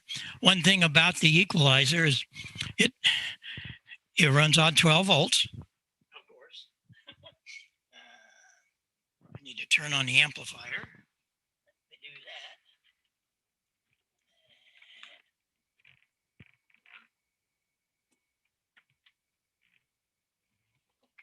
There we go. What we want to look at first are those 2 headphone amps. Yes, they're great for field day. Oh man, are they ever? Why? You're still short. Oh, thank you. Because you can have a logger in one side and an operator in the other. But that wasn't the big deal, as I found out later on. You can have your left side here and your right side here. It has helped hundreds of people that have a hearing imbalance. And it's given their radio back. That's their words. I get some very emotional phone calls from these people because they never could listen to the radio. First of all, it was mushy and bassy because they lost their hearing in the mids. So that's what we do. This is a record out. That's how I made these recordings. You come out of that, you don't need any Y cables. You come out of that and plug it into your computer and away you go. How wonderful. Let me bring this level up. I did these recordings off air. You know, they don't receive. I got a loop in here. I want to hit one other thing. What happens with the equalizer, this is the low and it's set at 160 plus or minus. The other one is a high at 6K plus or minus. But the mids are parametric. This is the gain. We want to bring up the gain a little. And this is from 400 to 4,000. So what I'm going to do is I'm going to set this up flat, the way you hear them from your receiver. At about 30 words a minute, and so I speeded up the tape, and sure enough, that's a D104. I had a couple off the other night. So I thought, well, I wonder if I can copy that. We can put some lows in it. At about 30 words a minute, and so I speeded up the tape. You are the engineer. Sure enough, I can copy it. But here comes the goodies. Here it comes. This is the way you hear him. Listen what happens when I add India is Bravo, Lima Bravo, EIATLB calling advice. Here's the way you hear him. Sierra, Germany. Hope I have it right. Very good day to you from Ireland. Name is Lima, India, Alpha Mike, over. It is flat. CQ 20 meters. Echo India is Bravo, Lima Bravo, EIATLB. And I don't think we have to talk any further. It does its job, and it does it very, very well, and there's nothing ever like it. And I'm so proud that, again, it was Paul Klipsch that gave me all of the knowledge to do this. And so, parametric receive audio system absolutely should be in your future for any kind of equipment, because it's very necessary. Well, we're going to get into what I should have been doing in the first, but I had to go through some of this history. There's so much more. But as you probably know, I was on Ham Nation for 9 years. And the last couple of years of that, I wanted people to build. How are we going to do this? And so I started building little projects, little field strength meters and stuff like that. And I thought, you know what? Why don't we build a transmitter, an AM transmitter? And we're going to do it the way we did years ago. Oh, man, I got flamed by so many. Heil, you're crazy. You're going to put things like this and it's going to have 500 volts or 300 volts or anything. Yeah, exactly. You're nuts. No, I'm not. Because we're going to respect that high voltage. We're going to teach everybody how you do that and respect it. Well, little did I ever realize what was going to happen. It stirred up a lot of people, several thousand. I wrote an article for QST, and not only did it get the award, it got the cover shot. I got to tell you guys and gals, I was incredibly blessed.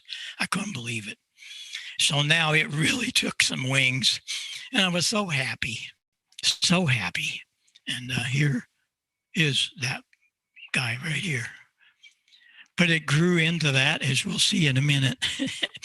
The first thing I did is I had a guy, I started doing the drawings, and they were terrible. And a guy called me, W4IQN. Gene was a graphic artist at General Motors. And he said, I think I can help you with your drawings. Oh, buddy, did he. And his drawings were so good, you don't even have to have the schematics. And I was so thrilled. Wow, because he helped us. And again, it was all because of the simplicity.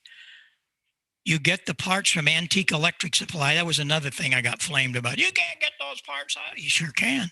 They have kits. Go to Antique Electric Supply and you can buy a pine board power supply, a pine board transmitter, and a pine board microphone equalizer. But there you lay it out. I started laying it out this way. We know about where it's going to go. And then you populate that board. And it was very simple. Worked great. And the parts list was listed. Antique Electric Supply, they've got it in their catalog. So that was the power supply using a 6X5 tube. That was kind of an interesting tube in that transformer only had 6 volts. It didn't have a 5-volt winding for a rectifier. But a 6X5 uses the 6-volt. That's why I used a 6X5 instead of a 5U4. And it just worked slick. It was really good. And so we did the things we needed to do. The next thing was going to be a mic preamp. Well, you know it's going to have an equalizer if it's got my name on it. Of course it did. It had to, because it's really simple. It only added about 4 or 5 parts plus the knobs. And it was very easy to build. And there's the diagram of it. And that all started with that drawing of the ground bus. Those are copper ground buses that I ran. And from there, we put it to the task of building that on the boards. I bought these boards, by the way. You're going to say, where'd you get that? At Hobby Lobby. They've got all kinds of wood board you can buy. And then I got them, and I put some shellac on them and dressed them up a bit. But here's kind of a secret thing of the way I built it. You take a look at that diagram. Let's take pin 1. It's got a 100K resistor coming out of there. Well, here's what I did to it.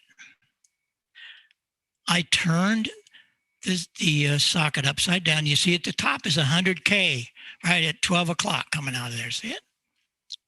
And I mounted all of these parts on the tube socket. And then I just turned it upside down and put it in the board, and bingo, it was there. It worked really well. And a lot of people were able to build this thing. That was the parts list. Antique Electric Supply has all of those things. You might have a lot of them in your junk box. Then we get to the transmitter. Well, what I wanted to do here, it was going to be AM, of course. And I used a 6AG7 final and a 6V6 as a modulator. And it was great. It was so easy to build. That's the schematic of it. And I still think that if we didn't have Gene's drawings, we wouldn't have as many people finish it, because if you looked at that, you might have a hard time laying it out if you weren't really, if you weren't blessed in all building. But that, no problem. There it is. And again, I did the same thing where I laid the tube sockets out, and then we were able to do the tube sockets upside down, make them work the way you need them, and put the right wires on them. And then you turn them upside down, away you go. It was very simple. And so when you got finished, there you were.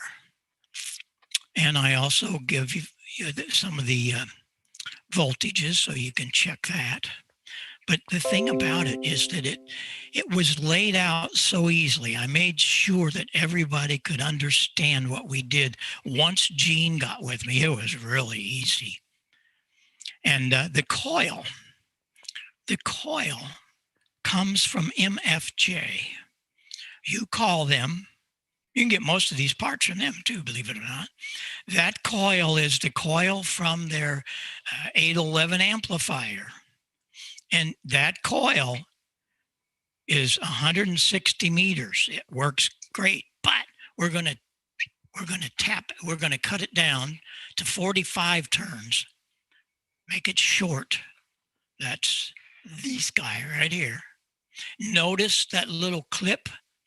That is the short that you use to put it on 40 meters. That's how that works. We short out those turns. And we're on 40 meters. We're only using that much of the coil, not all of it. And again, it's very easy. Until you get into the building stuff it's pretty simple how it all works once you understand it. And the parts list is all there for you. And as I showed you, you can do that way, put it together. Notice how I mounted that switch. I used some It's actually number 20 or 18 gauge solid copper. And I just made a little hook around there and 2 screws and mounted it to the board, because you have to have some way of mounting that. And that worked great. That was a transmit switch for that particular one. So we needed to have all of these things intact and make them work easily, and we did. Well, we went on for several months, and you often wonder, well, now does this thing sound good?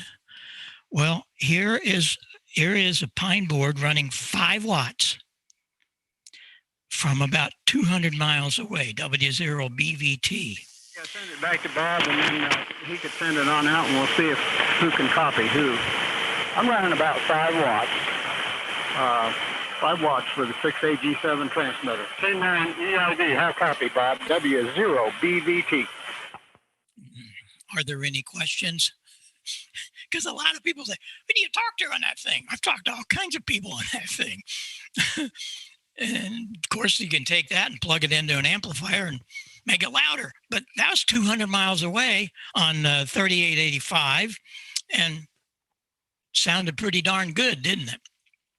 Well, that you're looking at what did it, that wonderful little 6AG7 final. And so it's one of those situations that we learn how this stuff works. And there are a lot of AM traffic up there. I mean, a lot. And what you want to do is build that or whatever and get on AM, because there's a lot of things going on. Well, one thing I did, I can't just sit still, right? I had this big coil. Well, I had a couple of them, and I had cut the one down that I just showed you. But I had another one there, and I said, you know what? That's a 160-meter coil. Wow.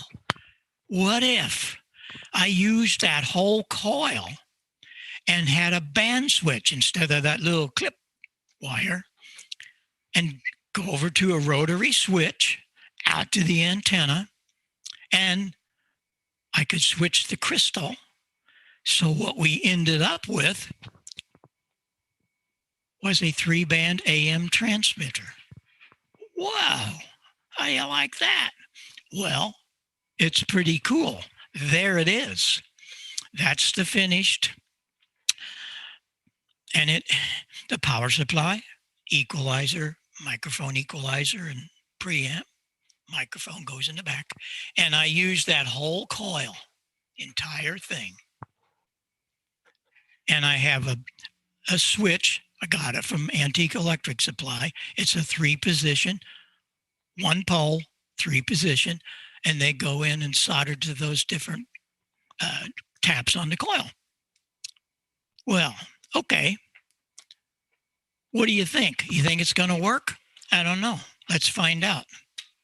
Let's see. Here's my dummy load and my meter, by the way. We are on, let's start on 75 meters. Look at that. Can you see that? Sure you can. I'm pretty sure the camera's seeing that okay. If not, I might have to move it a little bit, because I want you to see that.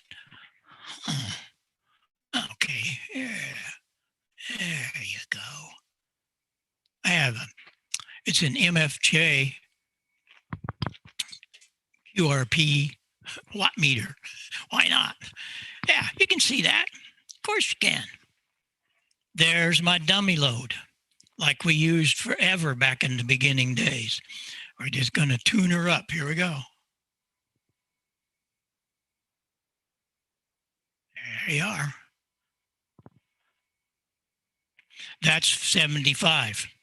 Okay, let's go to 40 meters. I'm going to tune this baby up. There we are. And you might not see it, but that's a full 5 watts. And here's 160. Wow. Good 5 watts on 160. Is this not fun or what? It is so refreshing to me to get guys to build. I also, when I did that 160 meter guy, well, I figured I'm going to hook this up to a receiver. So I built a relay for the antenna switching. Come on here.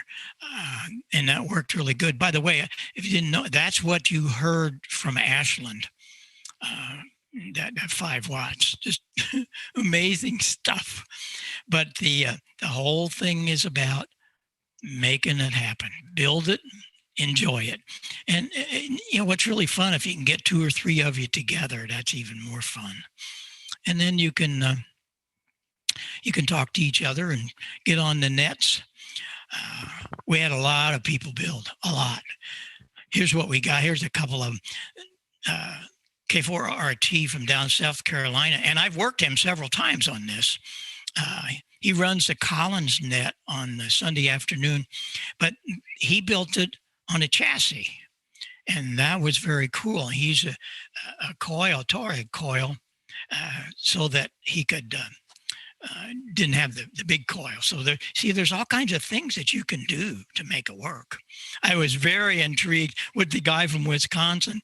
He built this, and he built it in kind of a vertical stack. Power supply in the bottom, equalizer in the middle, and the coils on the RF on the top. Just wonderful things. And you might say, well, I'm going to get tube. You're going to get them right here in St. Louis. Michael Marks, WB0SND. You guys know him. I think he's a member of the club. He's on the AM net every morning. You get on 3885 every morning and you'll hear him. And it's all AM. It's all tubes. Yeah. And if you want to get any of the details, there's a lot of details. You go to heilsound.com and do a search for Pine Board Project. Not only are these drawings, we have cut the videos out from Ham Nation, and some of those ran 10 to 15 minutes. Of course, the show went for hours, so we took out just the Pine Board section, and so you can page through all of those after you get to search Pine Board on our website. And I want you to know that you need to spend a little time. All of these radios work beautiful on AM. Especially the 7300. Oh my gosh, thing's great. 7600, all of those, they all work good. Don't be afraid to get on AM. 3885. Now, here's the thing I want all of you to realize. I want you to listen closely.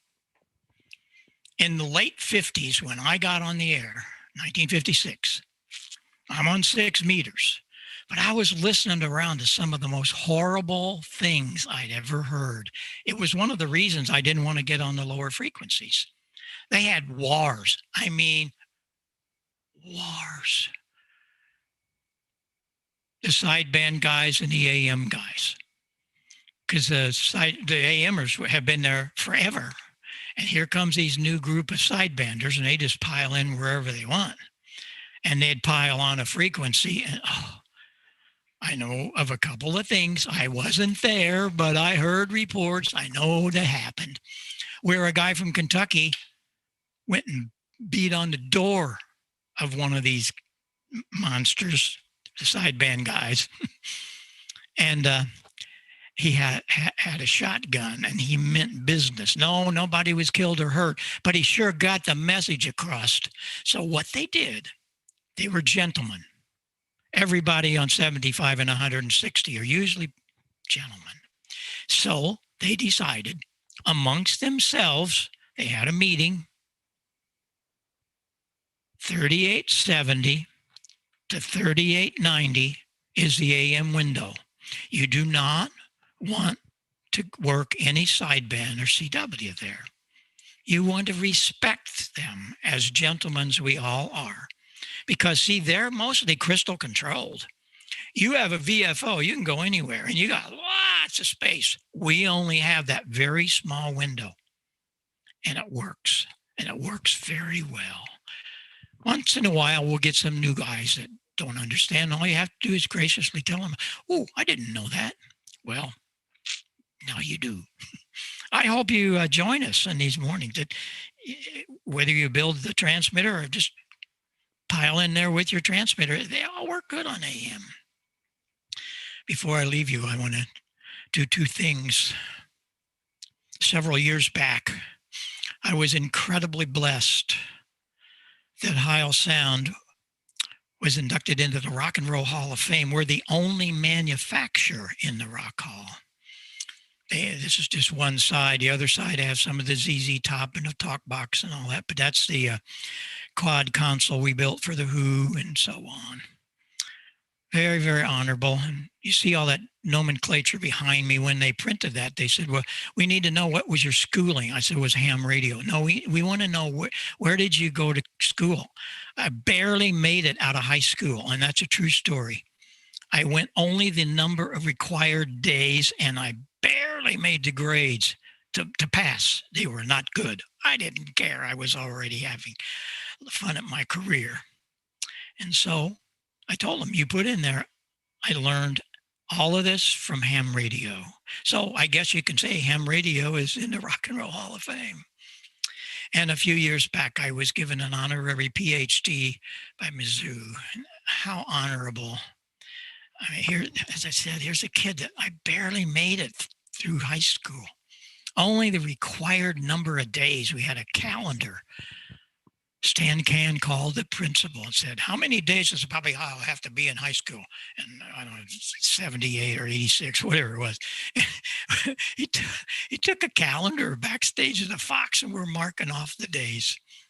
Unbelievable. But it was all about ham radio. That's why I'm here. That's why I've spent how many hours? Almost 200 I've done of these since last March, and I'm not finished. I want to talk to any club to try to bring them some of this history and hopefully let them know how important all of this is to our hobby. And it's just a marvelous thing for me to do. I wrote a book. If you don't have this, I would advise you to pick it up. All the dealers have it, or you can call over to Fairview Heights and get one from us. I didn't really write it. I compiled it. Some of the notes in there are 70 years old, but there's all the good stuff from Larry Burroughs and Paul Klipsch and all these great mentors that got me through this whole scene. And it's a fascinating part of my life, I got to tell you that, because without it, I don't know where I would be. I guess I'd still be playing the organ somewhere. Oh, golly. We must have some questions. Let's open up those microphones and let's see what you got. No questions dumb the first time. I love it. Question from William Carroll. Does Heil Sound still travel with any bands? Do you go out, or does your company still do any touring? I sold this sound company, the touring company, in 1980 when punk rock came in. Bye. Yeah, because but we're still there, because what we're doing since 2006, when Joe asked me to build him some better microphones. I didn't know what was happening or what was going to happen. Of course I didn't. We built some very, very excellent microphones for the entertainment group. And because of that, why, we've got all kinds of wonderful, wonderful artists, from Carrie Underwood, you name it. These people are all using the PR35. The broadcasters are using it. So yes, I'm not on a tour per se, but a lot of times before COVID, of course, I would go out with them and make sure everything was good and talk to them on the phone a lot and sending them stuff because they're in the rehearsal halls now. So we're not on the road per se, but our products built in Fairview Heights certainly are. Thanks, Bill. Yeah, I've got a couple of your mics at my office, and everyone likes them. From Dean Berglund, KC9REN. Did you do anything with Pink Floyd? No, I didn't. And the reason I didn't is the sound company, we had a sister company in England called IES, International Entertainment Center. And they had that contract, and they had Pink Floyd, and they had, who was it? One of the other biggies. And the deal is we had like the Who and Frampton and all those guys. And so we had like equipment. So when they would have to come over here from London, they would use our gear. When we had to go over there, we'd use their gear. We only took the mixers and the microphones and stuff like that. So that's why we were sister companies. So in one respect, yeah, we did them, but it was through IES. Because there's a whole section about that there's just so much to cover, is that we built the only quad system, and we did it for Quadrophenia. And IES and I built the console. So it was the only quadraphonic console built. And we used it first with Quadrophenia, and then they used it for some of Floyd's stuff. All right. Julie has a two-part question. What settings for flex? What would you use for your settings for a flex with a PR40 microphone? And would you advise getting an outboard EQ and compressor? What? With a flex? No. The thing's got an avalanche of equalization in it. And what you want to do is you want to roll off the low end. You start at about 200 cycles and you just feather it all down. Keep it up pretty level. You want to notch a little bit around 900 to 1,000. The reason you do that, I mean, I didn't get into all this, but as I said, we need to come back and do some of these things. There's something that happens. It's bugged me all of my audio life. About 800 to 1,100 cycles is a boxy sound. You do this to your ears, and you'll hear that sound. You want to get rid of that. So you want to notch a few decibel around 900 cycles. Notch it. Then you want to go up, keep it back up level. You want to go up to where? 2.5K. And listen to yourself. I always use another receiver and headphones, put the transmitter in a dummy load, and listen to what you got. And that works great. But you certainly don't. They have a wonderful EQ system in the Flex. All right. Should be okay. And if that doesn't work, it's not even a long distance phone call. Call me. Let me know. Send me the best ways to get a hold of me. Send me an email. My call at ARRL.net or Bob at Heil Sound.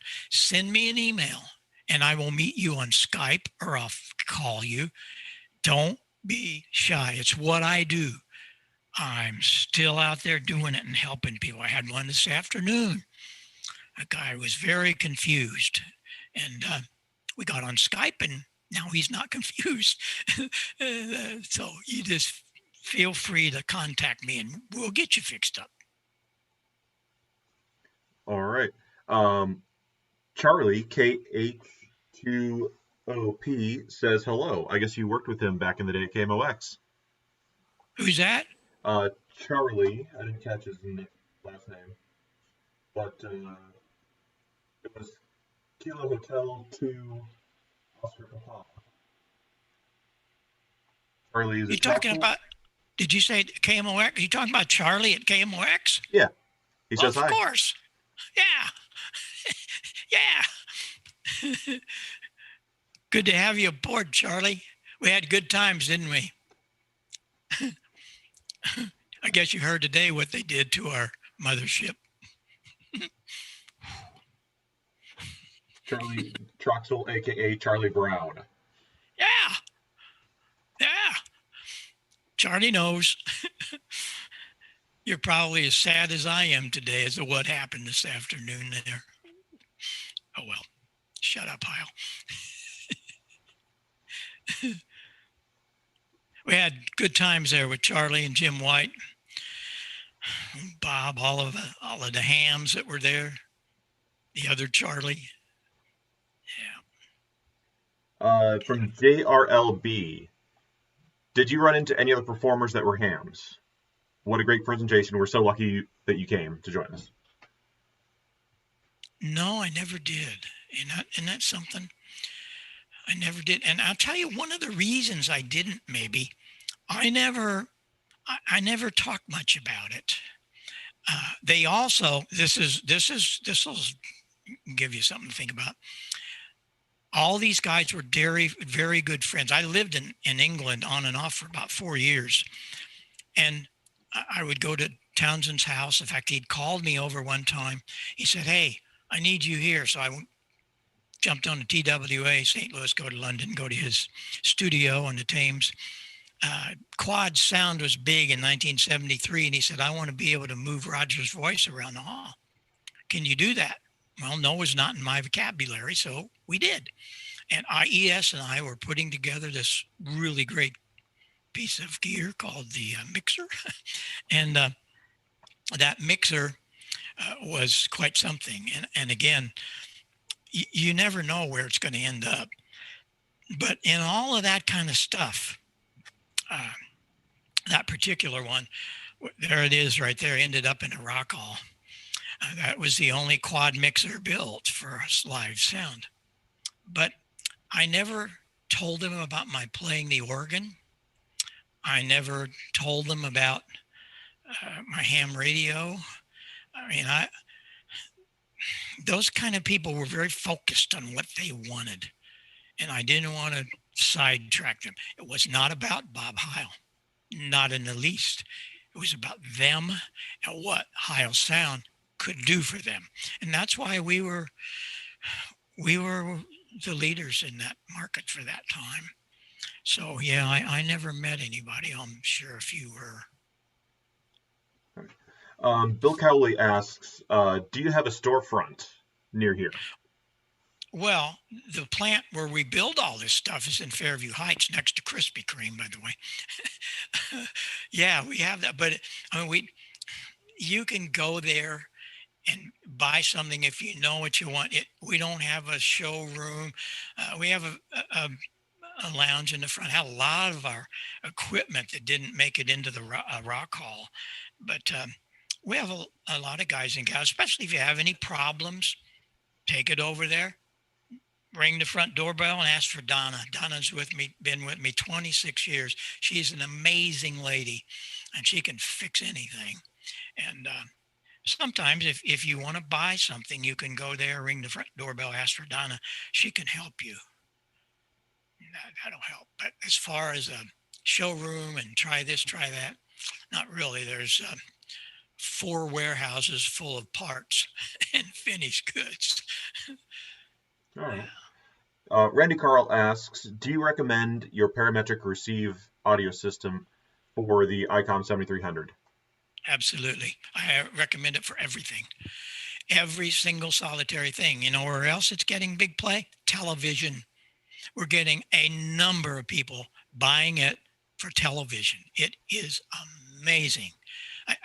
I hope that the demonstration came out okay. I mean, it just brings that voice right out there to you because you can adjust it 2.5K and roll off that low end. And it's really, really something on a television. Yep.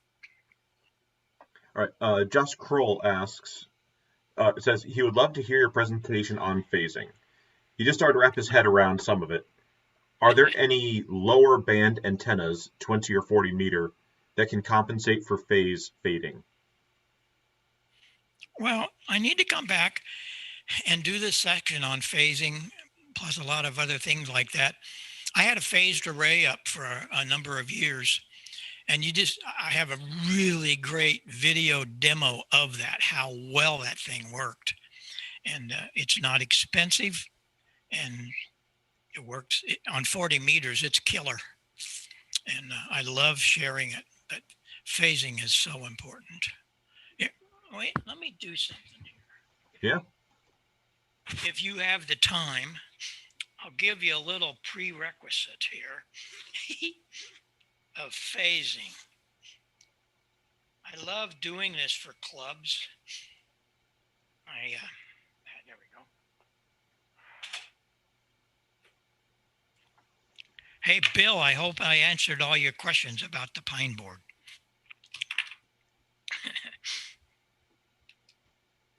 There's so much to it. Those videos on the website are great. Just put it in the search box and they'll all come up.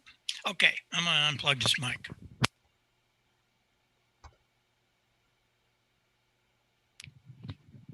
Okay, here's the deal, everybody. Phasing affects everything in ham radio. Why in the world do we not read about this? I think it should be the second question, but they want to feed all these other stupid questions to us that don't mean a darn thing. And I get real irate about that. They don't let us learn about what our hobby is about. Well, here's the big one, and it's phasing. It affects everything we do. I have these two microphones. They're both alike. They're PR22s. Paul Rogers commissioned me to build these for him when he was in bad company. They're identical. A little side note. If you had 500 watts and you weren't making it through the pileups because you didn't have proper microphone or equalization, you had one of these stupid things, what are you going to do? Well, Heil, shut up. I'm going to go buy a kilowatt. Oh, 500 watts to a kilowatt, right? How many decibel are you going to gain? 3. Do you know how loud 3 dB is? When I bring this microphone up, you're going to hear double my power. My VU meter would jump up 3 dB. Here we go. Remember what I said about listening now? You got to mentally get into this. 1, 2, 3. Wait a minute. Close your eyes. We're really going to get into this. Please do this. Close your eyes. On the count of 3, I'm going to take away. It could have been $2,000 for that amplifier. Here we go. 1, 2, 3. You know why you didn't hear it? Because the human being can't detect 3 dB. The scientists tell you that. Hey, I can get you 10 or 15 dB just by proper equalization with my EQ200 that's built in your radio. Really? So, first of all, let me tell you this before I leave here. You probably spent $2,000 on an amplifier. Give that $2,000 to your wife and let her go buy some purses and shoes. It will be much better. You will be much better off. Let me tell you, that's what you want to do with $2,000. Not buy a stupid amplifier because you don't have the right microphone equalization and bandwidth set. I'm telling you the truth. This isn't just to laugh at, but it is kind of funny. Okay, here comes the big deal. I'm going to unplug this microphone. And I'm going to plug this back in. I have a little plug I made up. It's backwards. Pin 3 is hooked to 2 and 2 is hooked to 3. Well, big deal, Heil. It sounds just like this one. Yeah. But in this one, the diaphragm is going down when I speak into it. When I speak into here, it's going up. Okay, everybody watch the screen. You want to see what happens to 2 signals out of phase? They cancel. Gosh, do we have another hour? It's my favorite subject. Some idiot piles on top of your frequency, a big carrier. What do? You hit the notch filter. He's gone. How does that work? It takes his signal out of phase. Hello, he's gone. Bye. How's your antennas work? On and on and on and on. And we can be here for a long time. But they're all worthwhile because you need to know this stuff. And it just infuriates me that the people that think they know aren't teaching us good things. Because there's a lot of stuff that we need to know.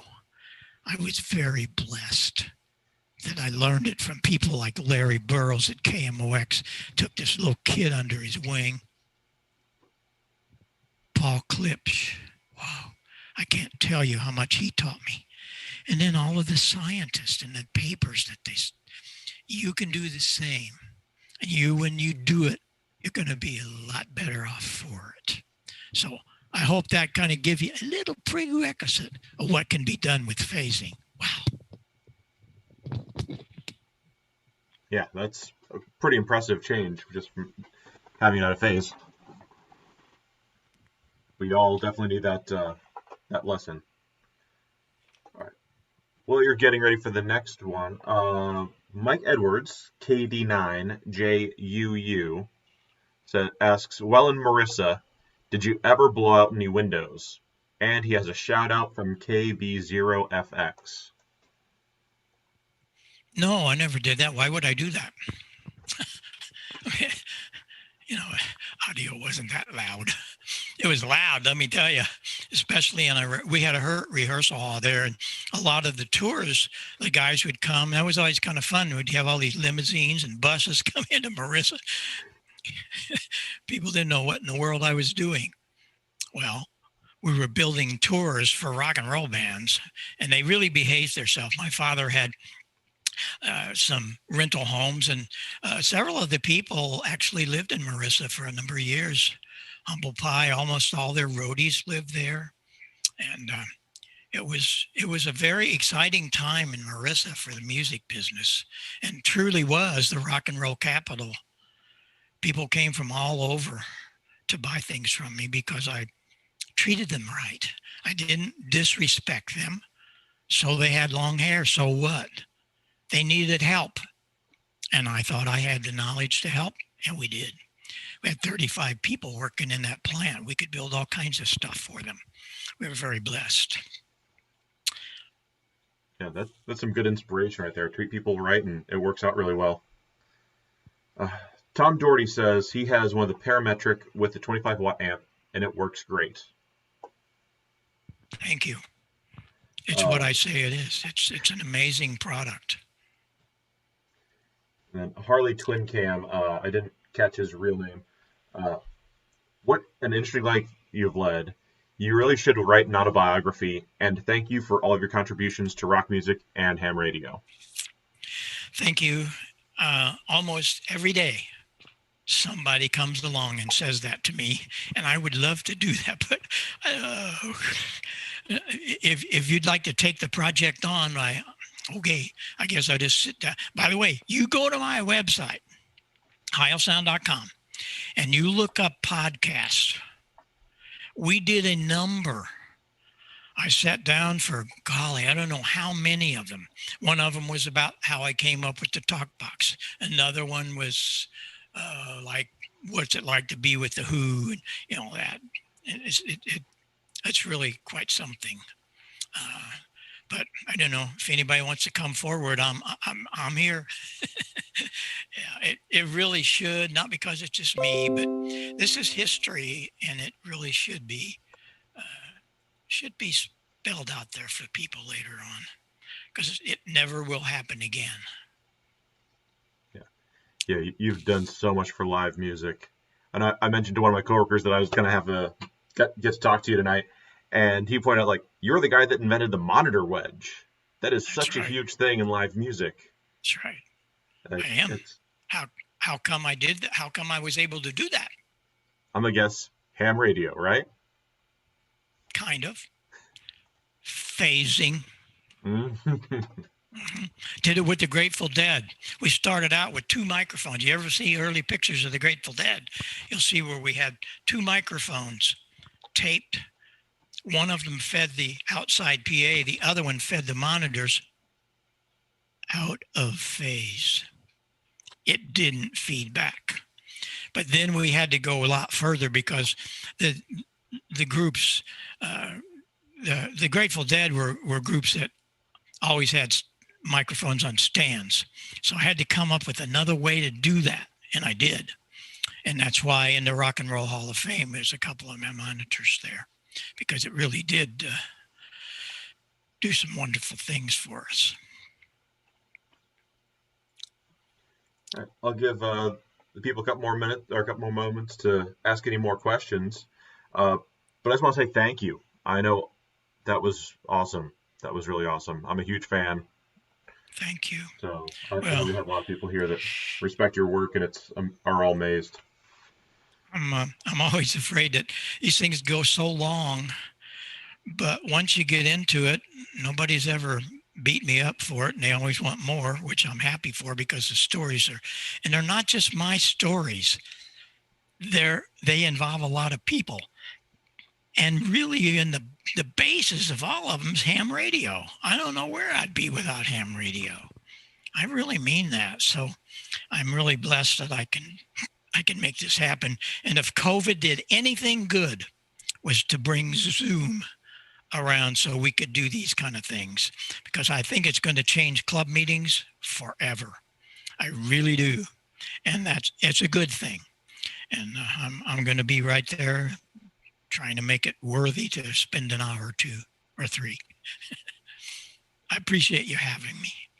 I've been wanting to do this for a long, long time. In closing, I want to ask Oliver, I want to show you something that we need to come back and do a whole show on, or at least a good portion of it. And that happens to be this guy. What is this guy? This is a Mosley CM1 receiver. Wait a minute.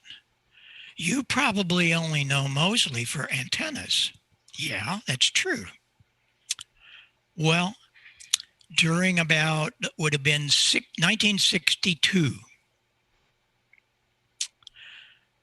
I played the organ across the street. When I looked over my music rack, I could see the Mosley sign. And once a month I'd go in early, started playing 7, played till 11 or 12. I'd go in early in the afternoon. I'd go over and see what Carl Mosley was doing. One day in 1962, I went over there. What are you doing, Carl? Well, we're building a receiver. You're building a receiver? Yeah, a guy came through here and he had a design, and so we bought it. He's an aerospace engineer across the airfield, and we bought the design, and we're building it. Well, I came back next month with money, and I bought one. That one. I also have another one over there. Well, you fast forward that. Now understand, I was on 6 meters in those days. This is it's really built for AM on 75 through 10. Great little receiver. And I just set it on a shelf for decades. When I got my other license, I got an advanced and an extra in the late 70s. I started playing around a little more and got into AM. I need to get that receiver out. I said, you know what? Somebody in St. Louis designed this. I knew Carl Mosley didn't design it, because when I bought this from Carl, he told me he bought the design from somebody. And so I started really liking this little guy, and I put out a word to the Suburban Radio Club. Help me find the guy that designed the Mosley receiver. Does anybody know? I got back 4 or 5 answers, and one of them had a phone call to John Clemens. I don't even remember. If you're listening, thank you. I didn't remember the name and didn't copy it down anyway. I called John, and it started an incredible friendship. I would go see him once or twice a month. He lived right on 44 across from Sam's down at Kirkwood. And so I would, we had some property down in the Ozarks, and I'd go right by there maybe a couple of times a month, and I'd stop and see him. And he would tell me the story. And I have this incredible video, and you all need to see it. There's two different videos. And he tells how he designed it, why he designed it. It's amazing. And he was always so interested in the fact that He didn't think anybody would care about his old receiver. I said, the heck they aren't. They've become very, very much in demand. And they are. They're bringing big money. Why is mine special? Thanks. What to say? Nice to visit you with you, Bob. John Clemens, W0BD, October the 5th, 2013. It just so happened that was my birthday. But anyway, there's an incredible story about it, and he tells it on video. We need to come back and play that for you sometime.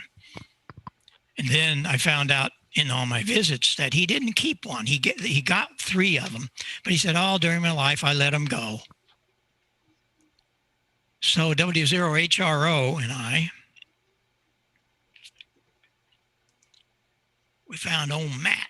I forget what Matt's call was then. A member of Suburban. Matt had one. And so we went out. Long story short, we gave it to him for his birthday, on his 90th birthday. And yeah, for somebody that's been all around the world, seen the greatest entertainers and the stars and all that, that don't shake me up. That didn't do anything for me. Giving John that receiver and having him sign my receiver was better than anybody signing anything for me, because it's the basis of this ham radio that's made Bob Heil. And I'm always thrilled to share some stories. So I hope everything went okay, and I hope I wasn't too long, but always stuff to talk about. So let me know. We'll come back. And I'm always there for you. Don't be shy. Just send me an email and we'll get together. Okay? Fantastic. So many thank yous from everyone in chat. Everyone is so happy that you could make it and join us. Tremendous presentation, very informative from Pam and Julie. Thank you, everyone. So thank you very much, Bob, for joining us. We really appreciate it. I'm sure you'll be seeing a bunch of emails from us. I want to invite you out to my office to see the new, latest, greatest PAs and see what your opinion is. We have, yeah. Thank you. And have a great evening. Okay. I'm going to walk about 10 feet in front of me and fire up the theater organ. I don't have a camera on it because I used it to do this, but I have a 3-manual 24 rank organ here. I'll play the show. We do a theater organ show every Saturday night at 7 o'clock on WTWW. That's a big 200,000 watter out of Nashville. And I have a theater organ show that I play every week, and I'm going to go over here and record it, and then we'll ship it down on Audacity, and it'll play tomorrow night. So that's what I'm going to do. I might get on the air later on. We'll have to see. But you can always catch me 9 o'clock, 3885 a.m. Good night, everybody. Now have that you fun. said that, I can't let you go. When's the next time you're playing the one at the Fox? Well, that's been kind of dormant right now, of course, for a year. Yeah. And it's going to be an interesting thing what they do, because it's going to take a while to bring that little booger back up. They just don't sit. You got to take care of them. It wasn't taken care of for the past year or more. So I don't know what they're going to do with it. That I don't know. I got to hear it 2 years ago when I think it was the lieutenant captain or the Air Force pilot did a concert in there. And it was amazing. I've never heard that thing in person in my life before, and it's beyond words. Yeah. Well, that's what's sitting about 10 feet in front of me. So I usually end these things by playing something, but I can't do that tonight. But we'll do it again. Awesome. Thank you very much for having me. I appreciate the invite, Bill. Let's come back and talk about more stuff. All right. Thank you very much. Have a great night. Bye-bye for now. All right, now all you got is me. And I just want to say thank you for all of you for joining us. I hope you appreciated Bob as much as I did. I'm just so starstruck. And now, the normal stuff. Don't forget to subscribe to the YouTube channel, like the video, go to slsrc.org for all the information and updates. Go to the bottom of the page and sign up for the emailing list if you haven't before. If you're not a member, please join us. And if you have any questions or other comments, shoot an email to info@slsrc.org or fieldday@slsrc.org if you want to take part in Field Day. I think that's all, everyone. Have a great night.